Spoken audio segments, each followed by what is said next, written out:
कुएं में उतरने वाले बाल्टीन यदि झुकती हैं तो बढ़कर बाहर आती हैं। जीवन का भी यही गणित है, जो झुकता है वह प्राप्त करता है। दादागिरी तो हम मरने के बाद भी करेंगे। लोग पैदल चलेंगे और हम कंधे पर। नादानों से दोस्ती कीजिए, मुसीबत के वक्त कोई भी समझदार साथ नहीं आता। अगर आप किसी को एक बार माफ़ करते हो तो आप समझदार हो। अगर आप उस व्यक्ति को दूसरी बार भी माफ़ करते हो तो बहुत ही नरम दिल हो। लेकिन आप उस व्यक्ति को तीसरी बार फिर से माफ़ करते हो तो आप दुनिया के सबसे बड़े बेवकूफ़ हो। जिंदगी की हार जीत का फैसला उसकी औलाद करती है। अगर संस्कारी और कमाऊ हैं तो जीत है। अगर औलाद बेकार और आवारा है तो करोड़ों की कमाई हुई पूंजी होते हुए भी हारा है। इतना भारी और भयंकर होता है कि हमारा जमा हुआ पुण्य कब खत्म हो जाए पता भी नहीं चलता। पुण्य खत्म होने पर समर्थ राजा को भी भीख मांगनी पड़ती है। इसीलिए कभी किसी के साथ छल कपट करके किसी की आत्मा को दुखी नहीं करना चाहिए। जब व्यक्ति दौलत खोता है तो उसके मित्र, पत्नी, नौकर, संबंधी उसे छोड़कर चले जाते हैं और जब वह दौलत वापस हासिल करता है तो ये सब लौट आते हैं। इसीलिए दौलत ही सबसे अच्छा रिश्तेदार है। जीवन में इतने व्यस्त हो जाइए कि पछतावा, दुख, डर और नफरत के लिए समय ही ना बचे। याद रखें, जीवन में खाली व्यक्ति ही सबसे ज़्यादा दुखी रहता है।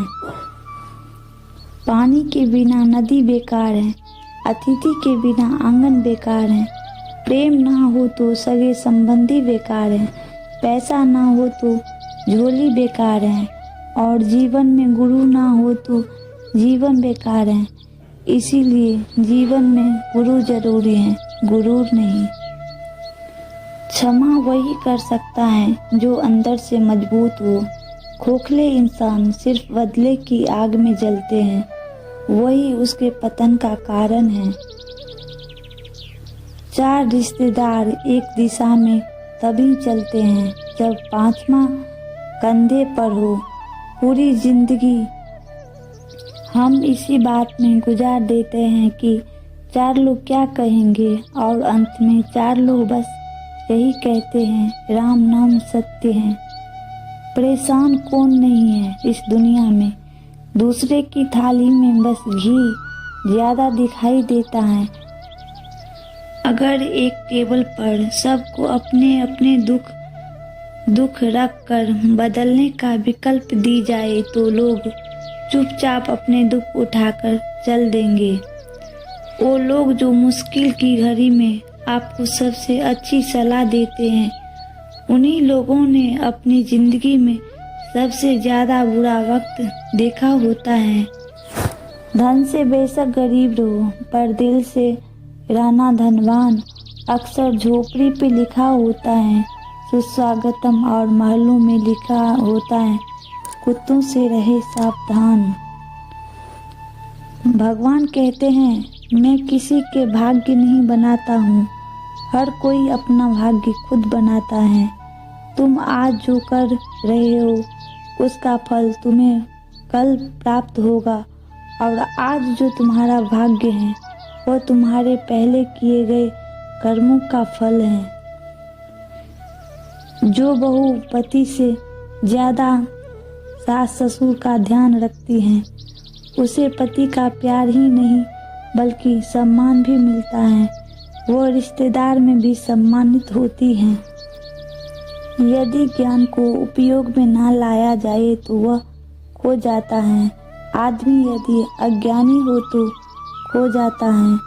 सेनापति के बिना सेना खो जाती है, पति के बिना पत्नी खो जाती है। जिनके पास अपने हैं वो अपनों से झगड़ते हैं। जिनका कोई नहीं अपना, वो अपनों के लिए तरसते हैं।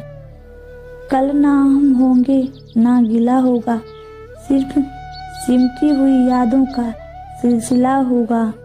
जो लंबे हैं चलो हंसकर बिता ले, जाने कल जिंदगी का क्या फैसला होगा।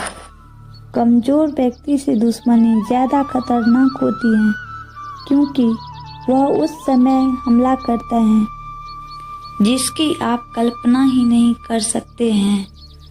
हमारा सबसे अच्छा दोस्त हमारा यह शरीर और आत्मा है। अगर ये साथ हैं तभी पूरी दुनिया साथ है। इसीलिए इन दोनों का बहुत अच्छी तरह ख्याल रखें। शरीर का ख्याल पौष्टिक आहार के द्वारा और आत्मा का ख्याल सकारात्मक सोच के द्वारा। घर के बाहर दिमाग लेकर जाए, क्योंकि दुनिया एक बाजार है, लेकिन घर के अंदर सिर्फ दिल लेकर जाए, क्योंकि वहाँ एक परिवार है। कर्मों का फल भोगना ही पड़ता है। भगवान कहते हैं, मैं किसी के भाग्य नहीं बनाता हूँ, हर कोई अपना भाग्य खुद बनाता है। तुम आज जो कर रहे हो उसका फल तुम्हें कल प्राप्त होगा, और आज जो तुम्हारा भाग्य है वो तुम्हारे पहले किए हुए कर्मों का फल है। आदमी जब थक जाता है स्त्री को ढूंढता है, आदमी जब उब जाता है स्त्री को ढूंढता है, आदमी जब टूट जाता है स्त्री को ढूंढता है। इसे दूसरे तरीके से कहे तो थके टूटे और उबे हुए आदमी को सिर्फ स्त्रियां बचाती हैं। पेड़ कभी भी फूलों के गिरने से परेशान नहीं होती हैं, वह सदैव नए फूलों के खिलने के निर्माण व्यस्त रहता है। जो कुछ भी हमने खो दिया है वह जीवन नहीं है। हम अब क्या प्राप्त कर सकते हैं, यही जीवन है।